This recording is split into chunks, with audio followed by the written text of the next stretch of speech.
शांति की किरणें फैलाने वाले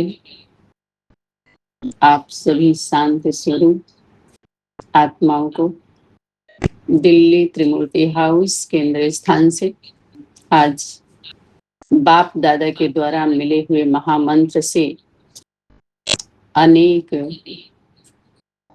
प्रकार के बंधन से स्वतंत्रता पाने वाले आप सभी भारत के माता पिता के प्रति, देशभक्ति के प्रति समर्पित होने वाले रूहानी योद्धा सेनानियों को ढेर सारा याद प्यार, सुप्रभात, नमस्ते, प्रणाम, वंदे मातरम, वंदे चित्रम, वंदे सतगुरु, जय हिंद। भारत देश में, भारत भूमि पर इतिहासों में भी है जो ढेर सारे देशभक्ति के नाम पर, देवी देवताओं के भक्ति के नाम पर, भारत भूमि के प्रति समर्पित के नाम पर हर वर्ष कुछ त्योहार के माध्यम से भी मनाते हैं लोग।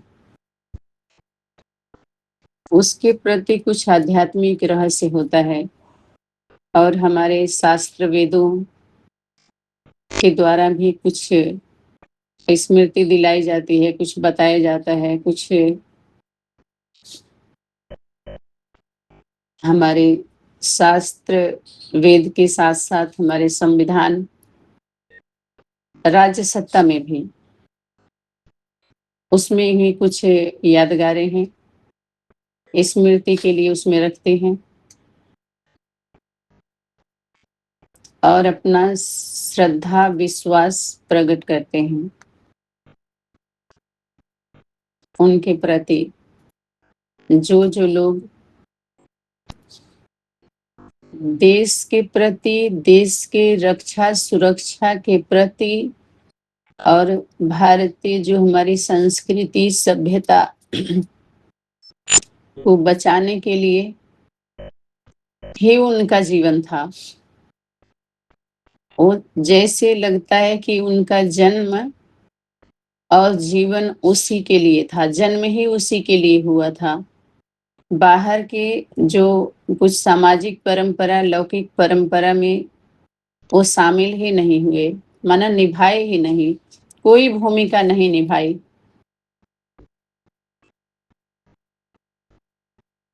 जिसको बार बार जब हम आगे बढ़ते हैं तो कहते हैं कि शादी ब्याह, बाल बच्चे, कुछ भी उन्होंने नहीं किया और सेवा में लग गए। उनके बाल्यकाल से जब भी वो मंच पर जाते हैं तो 2-4 पंक्ति उनका जीवन परिचय दिया जाता है।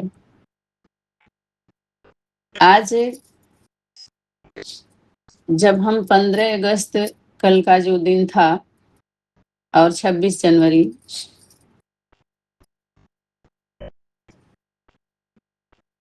आजादी का, कल का स्वतंत्रता दिवस और संविधान बनाया गया, उस पर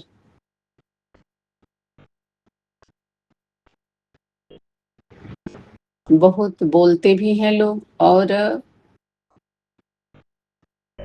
जो स्थान बना हुआ होता है, कल झंडा फहराया गया होगा, देखे होंगे आप लोग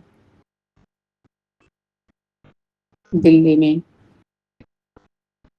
संसद भवन में भी लोग गए थे, पार्लियामेंट में भी, जो भी उनका स्थान है, लाल किले पर भी खूब बड़ा सा प्रोग्राम होता है।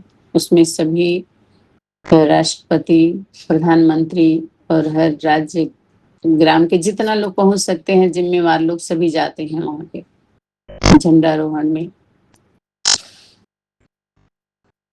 और जाने के बाद और हर स्कूलों में भी मनाया जाता है, कार्यालय में भी मनाया जाता है, और भी स्थानों पर ढेर सारे कंपनियों में भी मनाते हैं लोग। तो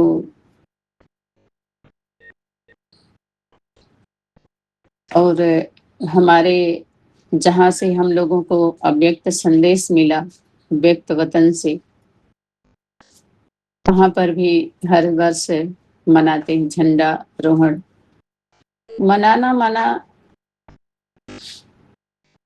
पहले मानिए, मान जाइए, मानिए पहले, आइए जाइए मत, और सम्मान कीजिए, आदर दीजिए उनको। आदर का भाव सिर्फ प्रकट मत करिए कि हमारा भाव आदर देने का दूर दूर से रह के नहीं, नजदीक आइए। नजर में आ गए हैं तो नजदीक आना चाहिए। और उस समय तो जो लोग भी झंडारोहण कल हुआ है और स्वतंत्रता दिवस के उपलक्ष्य में, तो बहुत लोगों ने गालियां भी दिया है कि भारत देश तो हमारा स्वतंत्र है ही नहीं। और जब भी संविधान की बात आएगी तो भी कहेंगे कि हमारा देश तो आज भी गुलाम है और हम सब गुलामी कर रहे हैं, तो आजादी हम क्यों मनाएं जब हम आजाद हैं ही नहीं। तो ये आजादी हमारे लिए नहीं है। ऐसे भी सुन रहे होंगे आप लोग, कोई तो पूरा व्यंग्यात्मक तरीके से कविता, दोहा और छोटे छोटे चुटकुले, राज्य सत्ता पर भी प्रहार किया गया, धर्म सत्ता पर भी प्रहार किया गया आम पब्लिकों के द्वारा। इसके द्वारा भी लोग अपना संदेश दे रहे हैं। और संदेश क्या, एक दूसरे पर वार कर रहे हैं। ये संदेश क्या होता है? संदेश देने का अधिकार सबका थोड़ी ही होता है, और संदेश सबके लिए होता भी नहीं है।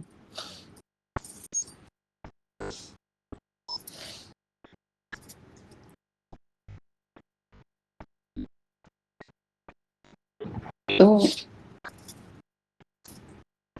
सच में अगर आजादी और स्वतंत्रता की बात हो तो पहले वो स्वयं से ही हम शुरू करें, स्वयं से ही जानें और यथार्थ अर्थ ही लें, भावार्थ का नहीं। जब हम भावार्थ समझेंगे तो भावना ही बस रहेगा, उसी को पूरी दुनिया के लोग जब कोई बात होती है तो कहते हैं अरे काल्पनिक है। देवी देवताओं को और हमारे सभी धारणाओं को, भारतीय संस्कृति को बहुत लोग यही बोलते हैं कि काल्पनिक बातें हैं। कारण, क्योंकि कल्पना, कल्प के अंत में जब सदा काल की प्राप्ति थी तो परसेंटेज में ज्यादा आत्माएं कल्पना ही कर रही थी। जब कर्मणा की बात आई तो मनसा वाचा में ज्यादा लगी थी, लेकिन कर्मणा तक कम आए थे। तो इसलिए इसका प्रभाव रहता है, प्रभाव डालती हैं लोग। स्वतंत्रता, स्वयं से पहले हम कहते हैं स्वतंत्र हो जाइए। पहले कोई व्यक्तिगत बात होती है तो स्वयं से, जो बाप ने महामंत्र दिया था अव्यक्त वतन में,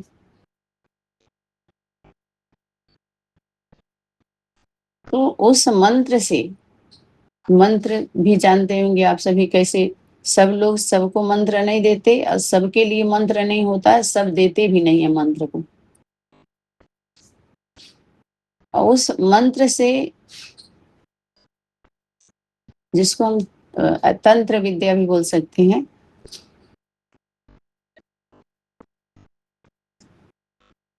वो तंत्र समझ में आता है, वो सूत्र समझ में आता है, सार समझ में आता है। और हम स्वतंत्र पहले होना भी चाहते हैं कि नहीं, प्रैक्टिकल जीवन में हमारे वैराग्य वृत्ति होनी चाहिए, जिसके लिए बाप दादा ने बोला छोड़ो तो छूटे।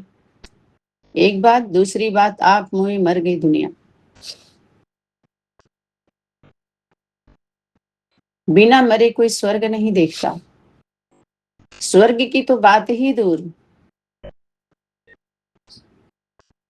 उस वर्ग में भी जाने को नहीं मिलता है। हम नहीं जा पाते, आ जाते हैं तो चले भी जाते हैं, समझ नहीं पाते। या तो रहना ना रहना एक ही समान हो जाता है।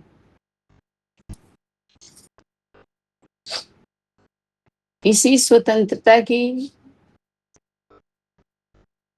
जो आजादी हम आजाद होना चाहते हैं, तो सिर्फ मन बुद्धि से या प्रैक्टिकल भी? प्रैक्टिकल होगा तो सशरीर सहित होगा।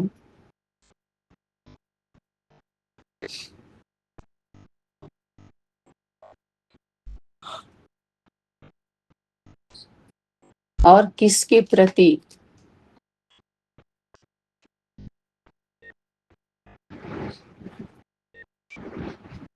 भारत पिता और भारत की माता, यज्ञ माता, भारत भूमि।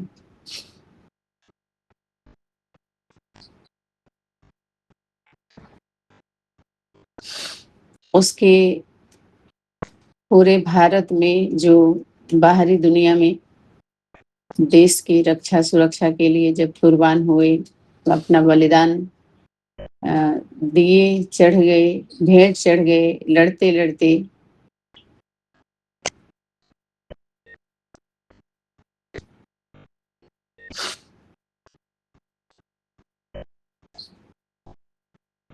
भारत के माता पिता के प्रति। उसके बाद उसको उस मृत्यु को, उस कुर्बानी को मना मरा हुआ नहीं बोलते, शहीद बोलते हैं उसको। सरहद पर जाने के लिए जीते जी मृत्यु को वर्ण किया, मैंने समझ लिए वो मर गया।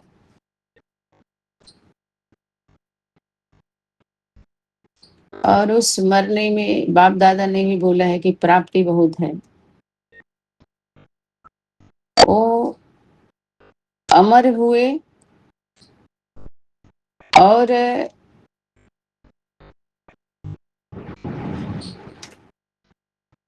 अमर होने के बाद ही हमारे हर जगह, हर पन्नों पर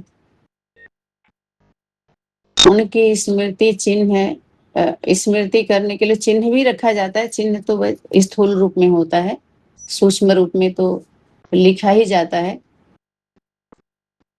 कि याद करो हे उस वतन में रहने वाले वतनवासी, उस वतन के अंदर रहने वाले, उस वतन के प्रति मरने मिटने वाले, उसकी रक्षा सुरक्षा के लिए एक समय, अंत का समय आता है। ये मेरे वतन के लोगों, जरा याद करो उनकी कुर्बानी, उनकी बलिदानी जो शहीद हुए हैं।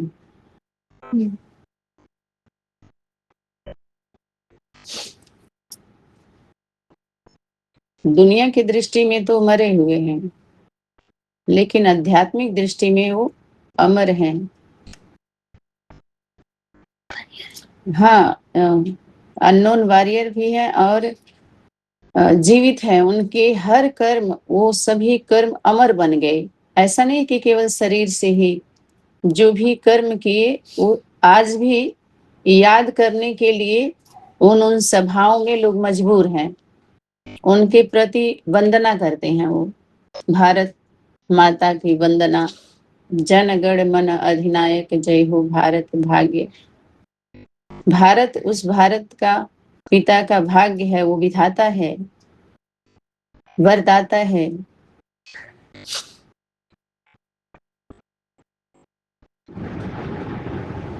दाता के द्वारा उसे मिला है, इसलिए वो वरदाता है। उस भारत के जितना भाग्य किसी देश प्रदेश का नहीं है। वो अखंड है, अखंड स्मृति स्वरूप है उसका, अखंड स्मृति, खंडित नहीं होता। ये तो अपने स्वार्थ के लिए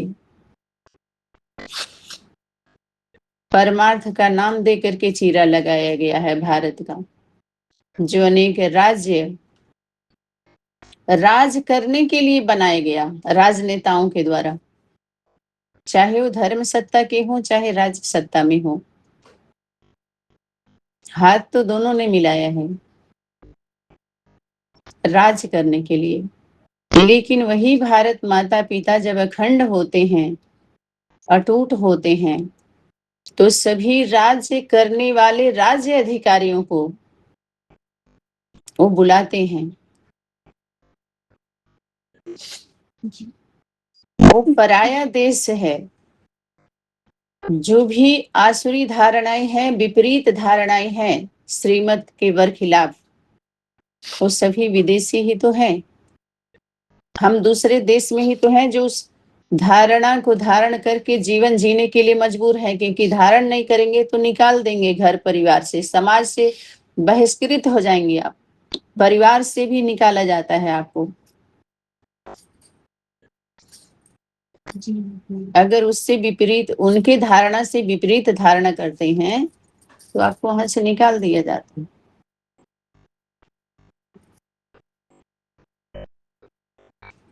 तो उसके प्रति भारत भूमि की रक्षा सुरक्षा के लिए भारत पिता का स्वरूप, पिता, पति, पुत्र,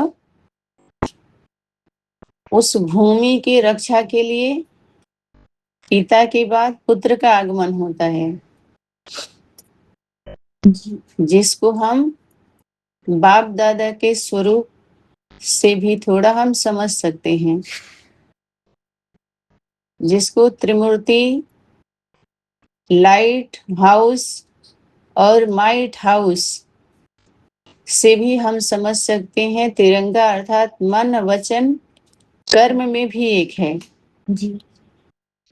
माना मनसा बाप, वाचा शक्ति, मातृत्व शक्ति और कर्मणा पुत्र। पहले कर्मणा में पुत्र नंबरवार सभी आते हैं उसमें जी। तो ये तिरंगा तीन रंग का, तीन रंगों में मनसा वाचा कर्मणा में एक का रंग, एक रंग वो, अच्छा एक रंग है नहीं है तो तीन रंग, क्योंकि स्वरूप है उसका, रचयिता रचना से कनेक्शन है उसका, लेकिन एक है, एक मति है और उस एक मत से सब सहमत होते हैं।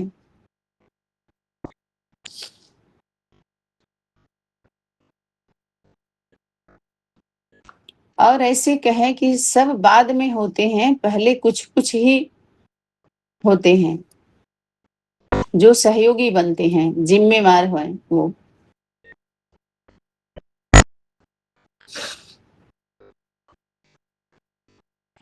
उसको वो करो तो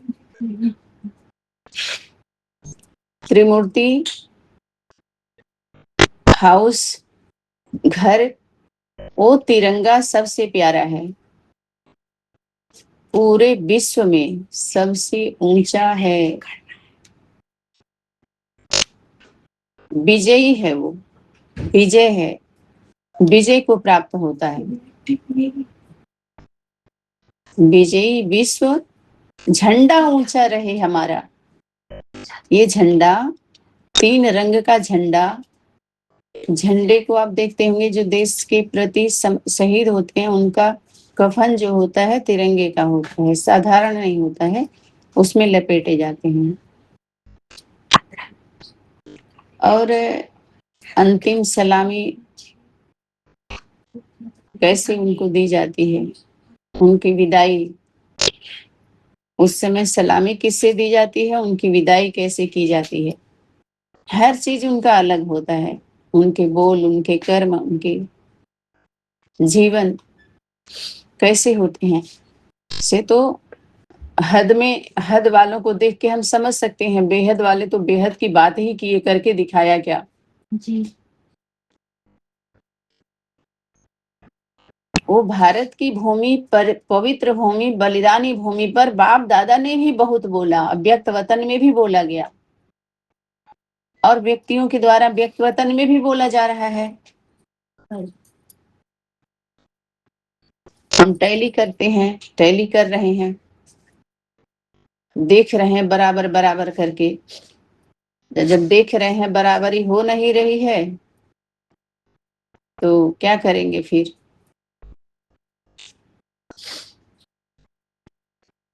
कोई समीप आ जाते हैं, कोई सामने रहते हैं, कोई सामना करते हैं। कोई पूछ नहीं पकड़ के पीछे पड़ते हैं, कोई मूछ पकड़ते हैं, कोई पूछ, माना इसी तरह से अपना चलता है। वो 3 रंग पूरे विश्व में सबसे ऊंचा है। विजयी विश्व, वो विजय का झंडा है। तिरंगा झंडा किसका है? विजय का है। और वो झंडा के लिए एक डंडा है, और डंडा के ऊपर झंडा है। खंभा भी कह सकते हैं। हाथ में, आप सभी को पता होगा ना, वाणी में बार बार ये उदाहरण दिया जाता है। मसाल भी उन्हीं के हाथ में दिया जाता है जो मिसाल बनते हैं। न मिसाइल सबको दिया जाता है, ना मसाल दिया जाता है। हाथ में लेकर के जो कुछ प्रदर्शन वगैरह करते हैं, प्रदर्शन नहीं माना, कोई हाँ क्रांतिकारी जो हुए, संदेश जो देते हैं, तो ऐसे ही निकलते हैं हाथ में कुछ लेकर के, रोशनी छोटा छोटा छोटा। तो एक बड़ा होगा, दूसरा छोटा छोटा मोमबत्ती जैसे लेकर के पीछे पीछे चलते हैं, उनका साथ देते हैं कुल मिलाकर के ये। तो विजयी विश्व, तिरंगा प्यारा, सबसे ऊंचा रहे हमारा वो है भारत देश हमारा, सबसे प्यारा है वो। सब प्यार करते हैं, सबके लिए कहते हैं, क्योंकि सब उसमें आ जाते हैं। वो तिरंगा सबको प्यारा है। जो मन वचन कर्म में एक होता है, तो बाद में क्या करेंगे? जब समय की शक्ति प्रकृति ही घेर लेगी, जब उसके घेरे में आ जाएंगे, जिसको बोलते हैं समय का डंडा, तब घूर पाएगा कोई? घूरना, कहते आंख मत तरेरिए। जब उसके द्वारा घेर लिए जाते हैं,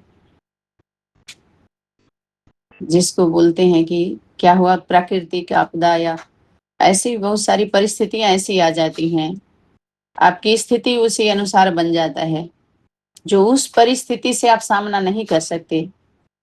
जी, समझ में आया? जी। कोई परिस्थिति ऐसी आएगी, आपके पास हेल्थ भी रहेगा, गाड़ी भी रहेगी, सारी सुविधा रहेगी, फिर भी नहीं जा सकते। और कहीं ऐसा रहेगा कि सब कुछ है, आपका हेल्थ ही नहीं है, या फिर मनोस्थिति नहीं है। बहुत सारी परिस्थितियां ऐसी होती हैं जो हम चाह के भी नहीं जा पाते हैं।